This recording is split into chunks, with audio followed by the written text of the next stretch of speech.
Assalamualaikum warahmatullahi wabarakatuh. Sobat Cendekia, saya Yanti. Dan saya Pujo. Saya Wisnu. Kembali lagi bersama Bikin Pintar. Bikin Pintar. Wah, Bu Yanti, hari ini kita kedatangan tamu istimewa. Alhamdulillah banget ini, udah lama banget gak ketemu. Betul, jadi memang Bu Yanti dan sekarang kita ada Sobat Cendekia yang baru bersama kita, Pak Wisnu ya. Bersama-sama kita. Pak Wisnu Broto. Wisnu Broto, benar. Nah, jadi Bu Yanti dan Pak Wisnu ini punya latar belakang yang sama nih ya. Apa itu latar belakangnya Bu Yanti, Pak Wisnu? Kami sama-sama di kuliah di waktu yang sama, di negara yang sama. Kuliah di waktu yang sama, di negara yang sama. Dan beasiswa yang sama. Beasiswa yang sama. Nah, jadi intinya hari ini kita akan bicarakan tentang gimana mendapatkan beasiswa seperti pro player. Seperti pro player. Getting the scholarship like a pro. Betul. How to get a scholarship like a pro. Dan istilahnya Bu Yanti dan Pak Wisnu di sini sudah inilah ya, sudah berpengalaman yang pertama sebagai pemenang sebagai awardee ya, penerima beasiswanya. Ya. Dan juga sering sekali dapat kehormatan untuk menjadi pemeriksa ya, interviewer juga. Wawancara juga seperti itu. Nah, jadi begini, Sobat Cendekia, kita mulai dulu dari kira-kira rencana hidup kita itu mau ngapain sih? Setelah sekolah gitu ya. Atau mungkin belum ada rencana nih, cita-cita setelah lulus mau ngapain. Nah, dari sekian banyak opsi, mungkin ada yang berkesempatan untuk langsung bekerja, ada juga yang bisa mungkin melanjutkan pekerjaan orang tua begitu. Tapi di antara semua opsi itu, salah satu opsi yang memang patut untuk dikejar itu sekolah lagi ya, Bapak Ibu. Nah, sekarang saya mau tanya nih ya, Pak Wisnu, Bu Yanti. Kalau saya kan melanjutkan studinya, alhamdulillah di dalam negeri nih ya. Tapi kan Bu Yanti dan Pak Wisnu, alhamdulillah juga sudah Tapi di ITB kan? Nah itu. Tapi di ITB kan? Yang tidak usah dibahas juga tidak apa-apa. Nah, tapi Bu Yanti, Pak Wisnu berkesempatan untuk mengenyam pendidikan di luar negeri. Ya, alhamdulillah. Nah, oke. Nah, sekarang nih, saya mewakili penonton yang di rumah nih ya, Bapak Ibu. Saya sebenarnya juga pengen sekolah di luar negeri. Amin. Ya. Tapi mungkin teman-teman juga belum tahu nih ya. Saya juga belum tahu sebenarnya karena saya belum pernah. Apa sih Pak, Bu, yang bikin sekolah di luar negeri itu beda dan worth it lah, kalau bahasa anak sekarang ya, pantas buat dikejar gitu. Dari Pak Wisnu dulu deh. Oke, kalau dari saya, kuliah di luar negeri itu memberikan pengalaman yang nggak akan Anda dapatkan kalau kuliah di sini, tentu saja. Kultur berbeda, apalagi ya, semua. Yang jelas saya rasakan kalau kuliah di luar itu mindset kita ikut berbeda. Karena kan kalau di sini kan kita semua udah kenal, kita jadi mayoritas di negara kita sendiri. Kalau di sana kan kita mau minoritas, harus menyesuaikan dengan gaya hidup mereka, lifestyle mereka, kemudian juga ada berapa yang baru yang kita pelajari nggak bakal kita rasakan kalau di sini ya, karena sebagai mayoritas kan pengalaman yang berbeda sekali, membuat kita lebih open minded, kita lebih cenderung tidak mudah untuk judging ya, karena kan kita kan merasa kalau digituin kan ya nggak enak dong. Lebih toleran, lebih open minded, kita lebih mengerti. Oh kalau orang lain melakukan seperti itu alasannya seperti ini, jadi tidak gampang untuk bilang oh kamu salah gitu, tapi kan ada alasan di belakang itu. Kemudian ya banyak hal yang menarik dan lucu gitu yang bisa kita rasakan ya. Kalau dari sisi Bu Yanti gimana Bu? Apa yang bikin beda nih sekolah dalam negeri, sekolah luar negeri? Oke. Yang pertama yang bikin beda itu gratis Pak Pujo. Gratis. Susah dilawan. Iya itu kan. Jadi hal yang paling membahagiakan karena gratisnya ini gitu kan ya, kan memang biaya pendidikan luar biasa ya. Tapi terus terang kalau untuk myself development gitu ya, pengembangan diri, yang terasa banget itu kemandirian, ya. Rasanya apapun bisalah dihandle gitu kan ya, dihandle walaupun perempuan, walaupun gimana gitu ya. Self confidence bertambah karena apa? Karena mungkin karena sistem pendidikannya Pak Pujo. Jadi aku baru pertama kali merasakan ya gitu ya, yang namanya speechless, nggak bisa ngomong di kelas itu di minggu pertama gitu. Minggu pertama itu langsung diminta oke, kita punya Fulbright Scholar dari Indonesia ini, silakan gitu kan ya. And then you know what, that moment aku langsung gemeteran setengah mati, nggak bisa ngomong apa-apa gitu kan ya, karena nggak biasa jadikan spotlight, ya kan. Nah akhirnya bikin malu kan, yang kayak gitu. Tapi dengan gaya pendidikan di Amerika yang mengandalkan kemandirian gitu ya, mengandalkan siapa yang rajin bertanya, itulah yang sebenarnya punya isi kepalanya gitu kan ya. Lama-lama aku jadi merasa wow gitu kan, nothing is impossible to reach gitu ya, dalam berbicara, dalam ketemu dengan siapapun juga aku punya self confidence, I have guts untuk menjadi diri sendiri gitu ya. Nah dulu di Indonesia nggak bisa, itu disuruh daya nama aja sampai kikuk setengah mati gitu kan, berbahasa Inggris pulangnya Mas ya. Kalau di Indonesia, is there any questions? Diam semua ya. Nggak ada question Kita masih budaya malu bertanya. Iya. Masih malu bertanya ya. Dan aku Tapi merasa dari hebat apa yang gara-gara itu. Wah, memang Bu. Iya. Jadi tapi sebenarnya begini, dari apa yang sudah Pak Wisnu sampaikan, Bu Yanti sampaikan, sebagian besar tadi itu kalau misalkan saya mungkin masih duduk di bangku kuliah begitu ya, itu benar-benar menggoncangkan saya dari zona nyaman saya, Pak Bu. Itu seolah-olah saya langsung dilempar ke negeri orang, kemudian menghadapi orang-orang yang tidak saya kenal, kebudayaan yang tidak saya pahami, bahkan bahasa pula. Kalau kita sekarang kan nggak bisa bahasa Inggris ya. Nah, jadi biar anak-anak pintar belajar bahasa Inggris, ya jangan lupa yes ya, Your English School, your first alternative to learn English. Belajarlah dari yang terbaik di Your English School. Oke. Nah, tapi gimana Pak Bu motivasi kita ya?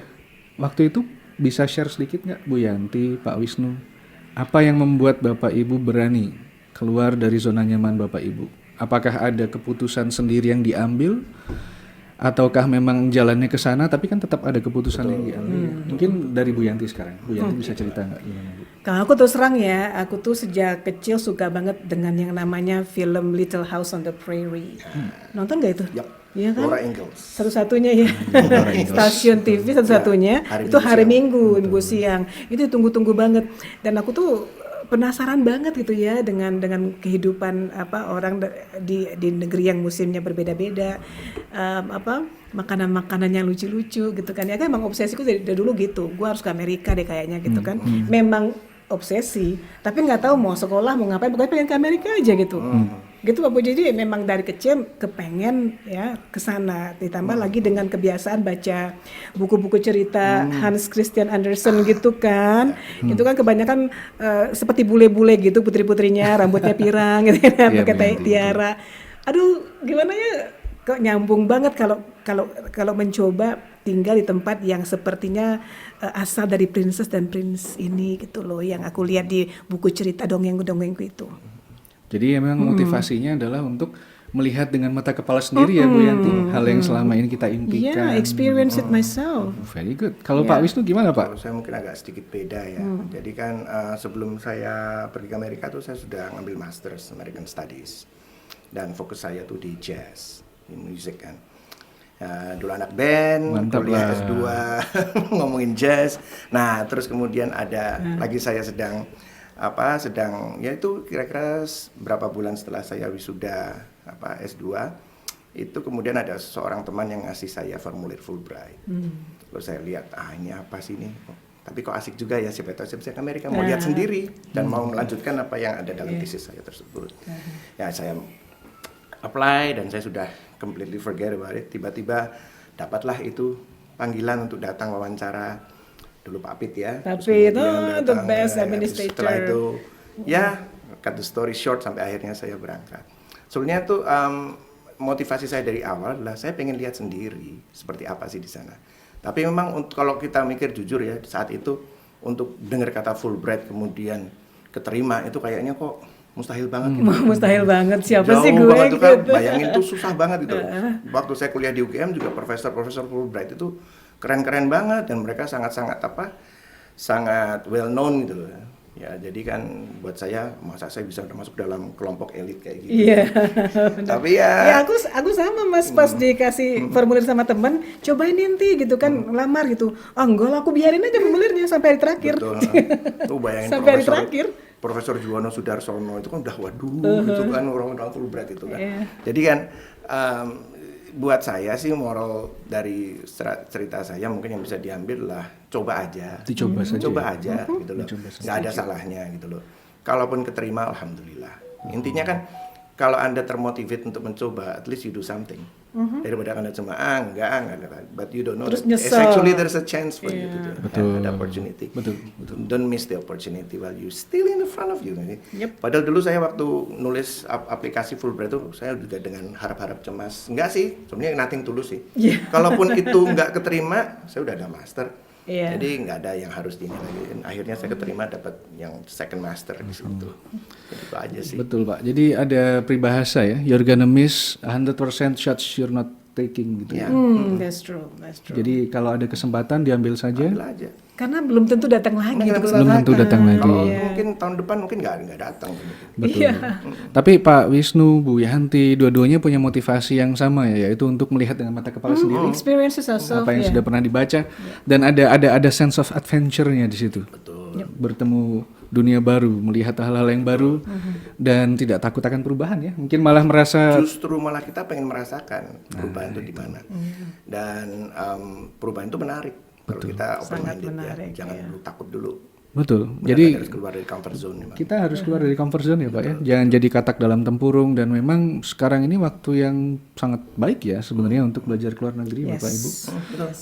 Nah, jadi kan begini, Pak Wisnu, Bu Yanti itu adalah awardee dari Fulbright ya. Jadi Fulbright itu mungkin bisa diceritakan secara singkat nih Pak Wisnu atau Bu Yanti tentang Fulbright. Aku dulu. Ya, Fulbright itu adalah program yang disponsori oleh US Department of State di Kementerian Dalam Negeri Amerika. Dan itu sejak tahun 1950-an if not mistaken. Inisiasi Senator William Fulbright. Karena dari inisiasi Senator C. William Fulbright, jadi dia mengalokasikan sebagian dananya, dana APBN apa ya, nggak tahu, itu untuk exchange buat seluruh dunia, tidak hanya di Indonesia, seluruh dunia. Jadi ada alokasi dana supaya orang dari negara-negara lain datang ke Amerika belajar supaya orang Amerika bisa belajar dari kita juga. Jadi bukan kita belajar dari mereka, tapi mereka juga belajar tentang another countries maksud kami. Nah itu semangatnya dan itu sudah berlangsung selama bertahun-tahun dan alumninya juga sudah cukup banyak. Nah Fulbright itu sudah ada di Indonesia, dikelola oleh Aminef di Jakarta, ya. Dan alumninya juga sudah banyak ya. Udah Dan banyak sampai saat banget, ini udah dan banyak programnya selain master juga ada community college, juga ada doctoral degree. Humphrey. Banyak sekali ya Pak ya. Humphrey itu adalah program professional development untuk mid-level manager. I see. Ya, jadi kalau Anda sudah berada di mid-level manager ingin mendapatkan pengayaan ilmu, exchange kah, networking kah, seminar, conference itu dibiayai. Itu keren banget pas lihat Wisnu di di Facebook Dapat gitu ya. Humphrey ya, Ketemu Bapak orang-orang keren di Amerika. you go to kita pergi ke kantornya Hillary Clinton di situ saat itu. Pada saat itu, ya kemudian ya Pakai main piano di situ, menyebalkan. Keren sekali. Dan Anda dapat sertifikat yang tanda tangan Obama, which is nice. Nah, sekarang yang tanda tangan. Keren. Yang dapat Trump itu, tanda tangannya dapatnya Trump. Ya. Wah itu collectible item Pak. Sekarang tanda tangannya Biden. Collectible item. Collectible items ya. Collectible item itu. Betul. Betul. Gitu deh. Oke, Bu Yanti ada yang mau ditambahin mungkin tentang Fulbright? Apa ya? Sebenarnya Senator William Fulbright ini ingin gitu ya kita itu menjadi ambasadornya barangkali ya. Nanti makanya dipilih orang-orang yang pinter ngomong, orang-orang yang people person gitu ya, orang-orang suka volunteer dan bisa menginfluence people. Kenapa? Supaya orang bisa membantu menjadi orang yang menjelaskan Amerika tuh gini loh gitu ya. Jadi kalau orang yang pemalu, orang yang nggak suka nulis, orang nggak suka tampil gitu kan ya. Jadi jangan cuma akademik aja, but personality also. Betul ya. Saya rasa kalau misalkan IPK-nya bagus mungkin ya, tapi kurang bisa membawa diri, beradaptasi, berkomunikasi. Emotional intelligence-nya nggak tinggi ya susah juga. Jarang akan keterima gitu ya. Mereka pas wawancara kan kelihatan banget yang dilihat tuh gimana di gesturnya, body language-nya, senyumnya, bahasa Inggrisnya, communication style-nya. Nah ini saya rasa satu ongoing theme juga Pak yang memang berjalan ya Bu Yanti, Pak Wisnu di apa istilahnya, di interview untuk beasiswa lah. Karena kan selain Fulbright ada LPDP, kemudian mungkin ada beasiswa yang lain kayak dari Jepang yang Mombusho seperti itu. Saya rasa temanya pasti sama ya, bahwa kita bisa berperan sebagai ambassador. Yes. Sama sebetulnya. Nah dan dari yang Pak Wisnu dan Bu Yanti sampaikan tadi, saya tidak melihat ada persiapan khusus mungkin 1 bulan bertapa belajar giat sebelum belajar nari gitu kan. Karena ada Pak beasiswa yang gitu harus bisa berbudaya, pencaksilat. Mungkin ada ya, tapi itu jalurnya beda ya. Itu program SEAP gitu deh kayaknya. Program SEAP, The Shift for Southeast Asian Peace Program. Yang naik kapal. Nggak salah. Oke, tapi in this case ya. Nah ini buat teman-teman nih, buat saya juga mungkin ya, buat kita semua yang mau sekolah lagi. Saya rasa ini adalah satu poin yang penting Pak Wisnu, Bu Yanti.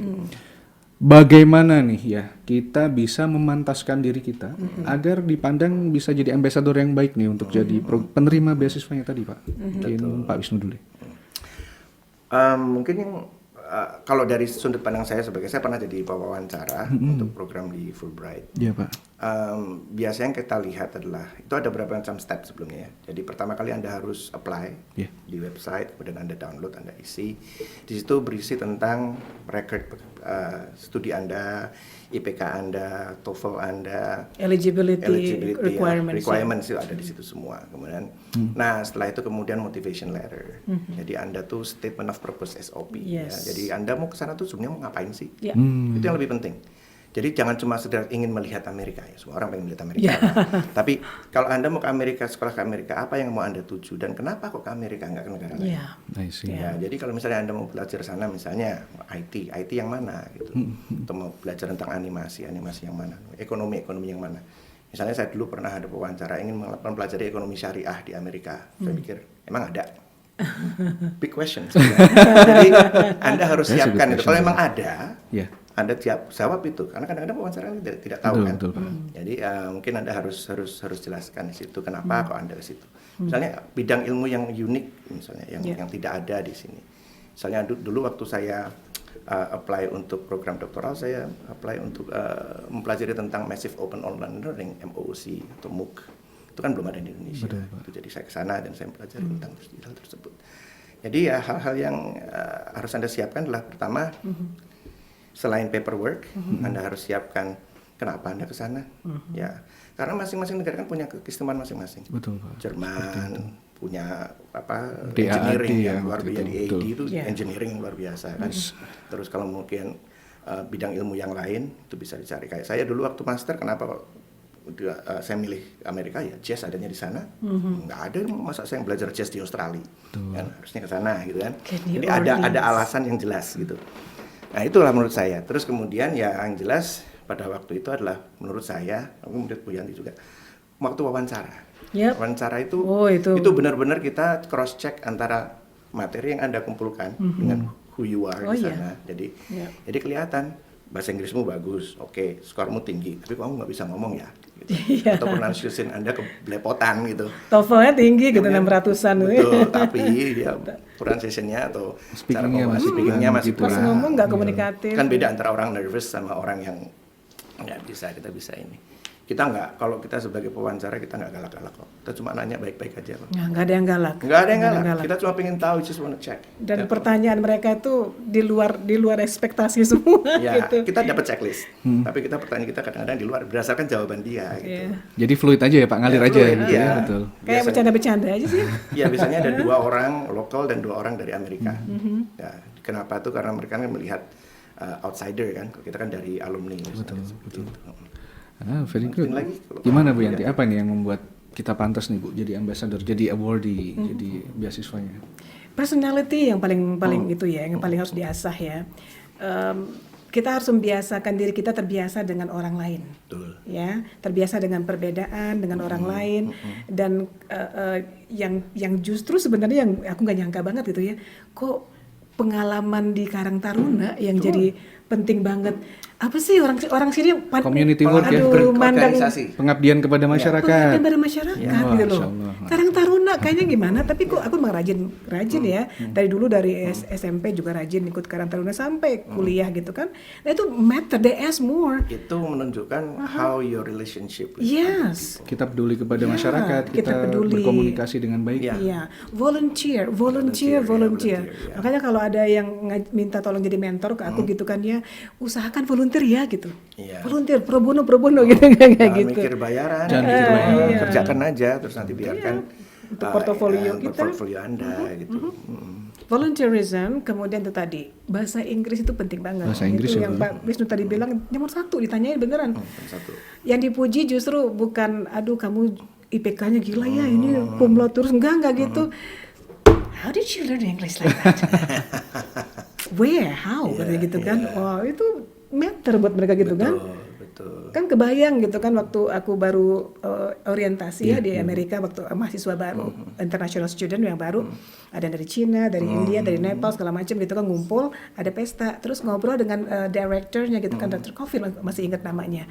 Sudah bilang ngobrol-ngobrol, katanya gitu kan, kamu tuh kayak ngomongnya kayak orang sini katanya gitu kan ya. Dia pakai bahasa Inggris. How long have you been studying? Have you been living in this country before? No gitu kan. Jadi kenapa? Jadi dia jadi nyaman ngomong dengan kita. Akhirnya dia pengen tahu tentang kita pengen lebih enak untuk menjelaskan apa-apa tentang Indonesia, dan mereka berharap kita akan menjelaskan tentang Amerika kepada dunia dengan mudah gitu. Kalau para pendiam semua ya nggak bisa. Nah ini Bu, ini masalah ini. Saya mau tanya nih. Saya mewakili para introvert ya yang ada di penonton kita sekarang. Introvert. Saya introvert. I change myself. I am INTJ. What happened? I'm an introvert. Ada apa yang terjadi nih Pak Wisnu? Kalau Bu Yanti introvert awalnya? Aku sangat pemalu sebenarnya. Kalau sudah harus ngomong depan orang ramai itu ya, rasanya mending mati aja lah gitu ya. Serius? Nggak sanggup ya, nggak sanggup. Di depan conference apalagi lihat tuh. But I have to survive, right? Right, We have to survive. Fulbright kalau coba-coba aja kalau sampai nilai kita BB semua B minus, dipertanyakan dan dievaluasi kembali, ini pantas nggak dapet ini gitu kan, ditanya sama fundernya gitu kan, ada funder tuh yang bantuin gitu kan, ada apa, ada masalah apa, itu waktu itu aku dapat A minus, ini ada masalah apa, ada problem A kan, minus Bu ya. gila ada problem apa, ada A minus, A minus ya. Ada problem Saya apa? dapat D nggak ada yang nanya saya kenapa. Ya. Tapi itulah maksudnya aku tuh ngerasa gitu ya, aku blooming like crazy gara-gara sistem gitu, sistem pendidikan di sana itu bagus. Dan cara mereka menghargai individuality itu bukan individuality yang kebablasan ya, yang masih dalam norm kita, gitu, masih dalam norma kita. Tapi that's what helps me a lot untuk menyesuaikan diri, dan kita juga minoritas di situ. Kalau kita berlaku semakin introvert gitu ya, kita nggak bisa survive. You can't survive. Ya at least nanya PR ke teman gitu kan. Ya, itu dia. Jadi harus lebih aktif terpaksa. Ya. Kita harus lebih aktif untuk memperhatikan diri kita sendiri. Berarti Bu Yanti waktu sebelum berangkat masih introvert? Masih introvert. Masih. Aku nggak kuat kalau untuk presentasi research, maksudnya skripsi dulu ya waktu S1 itu memang paling bagus waktu itu. Tapi itu dengan latihan yang luar biasa, dengan setengah mati gitu ya untuk bisa tampil seperti itu. Tapi sekarang karena udah terbiasa gitu ya untuk naturally ya. Jadi it comes naturally. Very good. Kalau Pak Wisnu gimana Pak? What happened? What happened? I don't know. I mean, because of the condition, you have Communication, ya? You have to survive. You have no options. You have to go or not. I mean, or die lah ya, seperti itu. Not die actually. Just go or not going. Not going anywhere. Jadi memang harus dilakukan. I mean, saya nggak merasa introvert. Saya nggak merasa ekstrovert. Saya introvert. Saya pemalu banget. Kalau setiap kali saya ngomong mesti deg-degan terus. Deg-degan. Iya, keringetan. Butterfly in the stomach. Bahkan dulu ngeband aja saya selalu di belakang. Gitu. Saya sebenarnya malas banget. Tapi aku nyanyi loh. Nah, kalau penyanyi harus under spotlight. Kalau kita yang ngedrum sama yang keyboard pasti di belakang gitu kan. Anyway, ya yang buat saya bisa atau nyaman keluar, ya mau nggak mau saya harus lakukan itu. Biasanya tuh saya akan merasa jittery around 5 minutes the beginning. Udah. Jalan sendiri. Itu kayak gemetar sebelum tampil aja lah. Tuh. Tapi kalau sudah tampil ya. Panggung ya. Rasanya AC tuh turun berapa derajat langsung dingin sekali rasanya. Tapi setelah itu udah oke sih. Tapi ya intinya ya dalam proses dengan manusia kan berproses ya. Betul. Dulunya nggak pede, terus lama-lama semakin pede. Tuntutan sih sebenarnya. Betul. Tuntutan. Dan saat itu emang tidak ada pilihan lain. Nah, berarti ini salah satu kunci sukses ya buat teman-teman juga yang mungkin mau ngambil beasiswa ke luar negeri. Mungkin kita nggak boleh melabeli diri kita ya. Saya mah introvert, saya mah gini aja. malu. Atau gini, satu hal yang menurut saya yang cukup berhasil menurut saya, Anda merasa harus to be, you have to be perfect. Malah gitu juga ya. No, jangan. Antara nggak bisa banget atau merasa harus banget. Dua-duanya. Mending just do it. I mean, you make mistake, it happens. Kadang di kelas S3 pun ya Mas ya. Orang-orang pada ngomong kadang-kadang aduh itu aja diomongin gitu ya. Tapi mereka seneng ngomong gitu akhirnya ya. I can be myself, just ngomong do it. apa aja. It doesn't have to be perfect, gitu kan. Just do it. Nggak usah terlalu banyak mikir. Iya, jadi kalau saya mau ngomong kalau udah perfect, nggak akan jadi perfect juga gitu ya. Pasti. Kecuali kita anaknya yang bikin soal tes TOEFL atau IELTS. Betul. Nah jadi itu mungkin Nah ini ya Bu Yanti, Pak Wisnu. Jadi memang ini termasuk dalam proses mengenal diri kita sendiri dengan lebih baik agar kita pantas dapat beasiswa tadi ya. Jadi agar yang memberikan kita beasiswa pun paham bahwa kita mengirim orang yang benar nih. Nah Ya, itu. Jadi memang Rasa orangnya takut, harus merasa. Jadi gini, kita harus build trust juga. Build gitu. trust. Pada waktu wawancara itu menunjukkan, hey, I can do it. Yep. Ya, You I will can be do it. you will be proud of me. Ya, gitu you will loh. be. Harus ada ada yakin rasa. itu ya Pak ya. Jadi Anda tunjukkan itu ke pewawancara Anda bahwa sampai kita yang lihat, oh ya, we're confident that you can. Every penny yang digunakan untuk kita, untuk membiayai kita itu pasti worth it gitu. Jangan khawatir lah gitu. Jadi ada rasa itu di hati kita gitu ya. Very good. Malu kalau sampai malu-maluin Fulbright. Tapi realitasnya nih Pak Wisnu Yanti, it's not everything is not always roses and honey kan. Ya. Nggak selalu gampang aja kan di sekolah. Pasti ada What masalah. happened? Kalau misalkan ada saat-saat dimana kita sedang di luar negeri, jauh di tanah orang begitu ya, mungkin jauh dari keluarga. Ketika kita ngerasa aduh susah banget ya sekolah di sini atau waduh kemarin saya baru dapat kejadian tidak mengenakan ya, apakah di jalan atau di rumah terus sekarang down banget itu. Pernah nggak Bapak Ibu ngerasain seperti itu? Pernah banget. Oke, siapa yang mau sharing duluan nih mungkin? Nggak harus detail sih. Tapi what did you do? Challenge-nya ya, aku ada 2 yang dulu itu bikin aku stres banget itu bacaan. Kita kalau di kampus ya di Indonesia membaca itu nggak wajib. Yang wajib itu datang kuliah dan dengerin dosen nyatet gitu kan ya, dan hafalkan dengan baik lalu do well di tes. No, di Amerika itu harus baca. Kalau nggak baca dapat 0, keluar 0, masuk 0, keluar 0 kalau nggak baca. 9/11 remember? Ya, oh my goodness gracious. Ya, we were there. Ya, We aku were di there. sana. Saya juga di sana. Jadi Iya. saat itu semua kita tidak tahu what's going on Iya. kan. Akhirnya sampai 9 ketemu. pagi gitu kan kita tahu ke Akhirnya kantor. sampai ketemu perpetrators-nya, orangnya katanya berbahasa Arab, nama-nama Arab Timur Tengah, kemudian semua mata tertuju ke Islam dan Iya. komunitas. Ya itu